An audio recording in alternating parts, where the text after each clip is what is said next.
Welcome to my kitchen. Today, what I'm preparing are some cake balls, and they are easy, sneezy, and you don't even have to turn on your oven. So what I have here is I took some golden Oreo cookies, and I crumbled them up and put them in my food processor, which is back here. And by the way, I'm getting ready to make another batch, so I'll show you how to make them all the way from scratch. And then you add 1 8-ounce package of Philadelphia cream cheese. Where's my cream cheese? Hold on, excuse me, honey.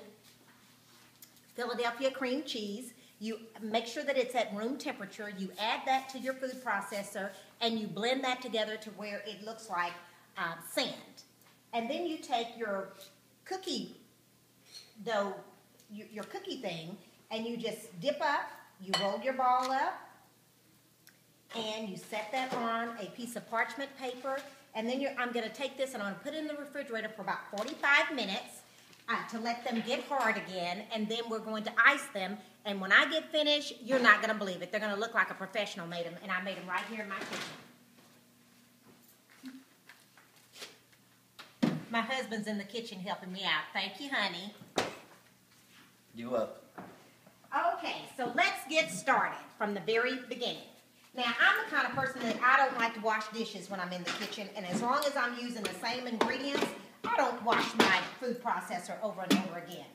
So the first thing that I'm going to do is put on my food processor, and I usually use the one that's the chopper as my blade. Put that right in there. And then I'm going to get another package of my cookies out of my pantry. Well, I thought they were in my pantry. Where are those cookies? Oh, there they are over there. Isn't that funny? Okay. Now, so I'm going to take these cookies. And by the way, you can use any type of cream-filled cookie. You can use the chocolate Oreo cookies. You can use the Nutter Butters. Anything that has a cream filling is perfect for this recipe. So I just take them and I crumble them up in my food processor. And once I get these all crumbled up, then the next thing that I do is I'm going to add my cream cheese to it. Okay? You can stop while I'm doing this. I didn't see you do that. He did, but I'm just saying that, and then I moved to my, okay.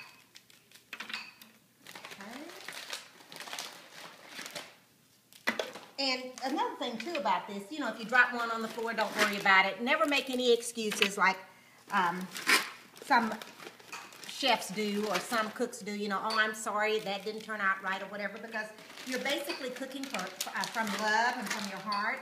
And people should just recognize that and just be happy that you're even providing them with a nice meal. So I never make any excuses. Okay, we've got those cookies in there and they're ready. So let's get the cream cheese going. And it's a whole package of cream cheese. I use Philadelphia cream cheese, but if you have another cream cheese that you like better, just go ahead and use that. Doesn't really make that big of a difference.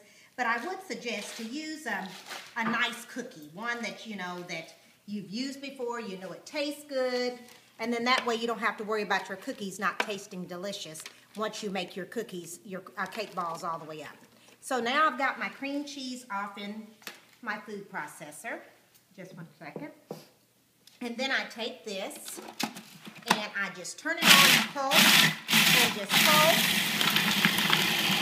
and continue to do this until you have like a batter. Cookie-looking batter.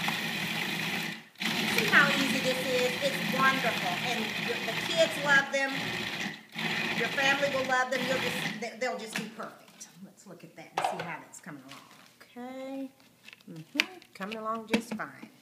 Let's let that give that another round.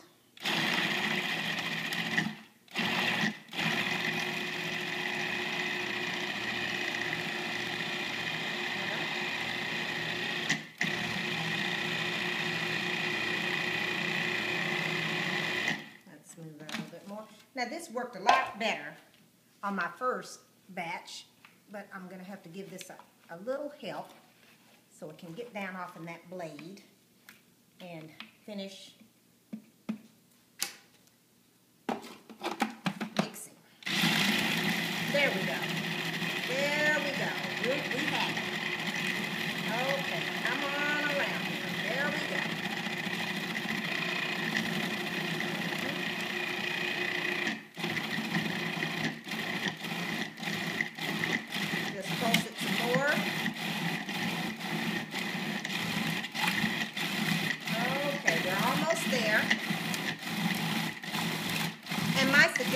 just from experience here, is to probably pulsate it more as opposed to just letting it run. I think it'll just help it to come together and form this wonderful cookie dough. And there you have it. Okay, we'll take that out of there. Make sure that you are careful with your blades so that it won't cut you, and get the rest of your ingredients off of there, because you want every licking spoonful. That just makes you more cake balls. Okay, so now I'm going to take my cake balls. Let me get my spatula over here, and I'm going to put this in a bowl so that I can work with it better. Now, if you prefer to just work straight out of your food processor, you can do that. But I like having things in a bowl so that I can get to it a lot easier, and I don't have that little thing in the middle of my food processor getting in my way and preventing me from getting all my cookie dough out of there. Okay. Now we have it. Okay, so now what I'm going to do is just take a cookie sheet, and I'm going to put some parchment paper on it. Let me get my parchment paper. Of course, I'm unorganized, so just hold on a bit. Here it is over here. Okay, where is it? Oh, there it is right there. Okay, thank you. Now, let's see here.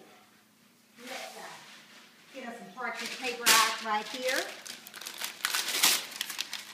And just lay that on a cookie sheet. And once we have that on that cookie sheet, we're going to proceed with making us some cake balls. And you just get about that much in your hand and roll it around. If you want to make them a little bit smaller, you can. I think that's a little bit too much. So I'll pour that back off in there, and you just roll that and put that right on your cookie sheet. And you just continue this process until you get them all rolled up nice and pretty. Make sure you leave a little room in between so that you will be able to keep them from sticking together. Okay. Now notice I hadn't turned on my oven. I haven't done anything basically but let a lot of little electronic devices help me in making something that's going to really be beautiful and delicious. Also, I'm going to tell you about this recipe. If you wanted to make it look really Christmassy and real festive, you can take your almond bark, which is what we're going to use as our icing, and you can put some food coloring in it, red, green, and when you drizzle that over the almond bark, it will make them look real festive. Okay, well, we've got a lot to roll up here, so when we get back, we will start with the process of putting on the icing, melting the icing, and getting the icing on, and getting them ready so that you will, just in time for my party, which will be probably in a couple of hours. So, I'll see you in just a bit.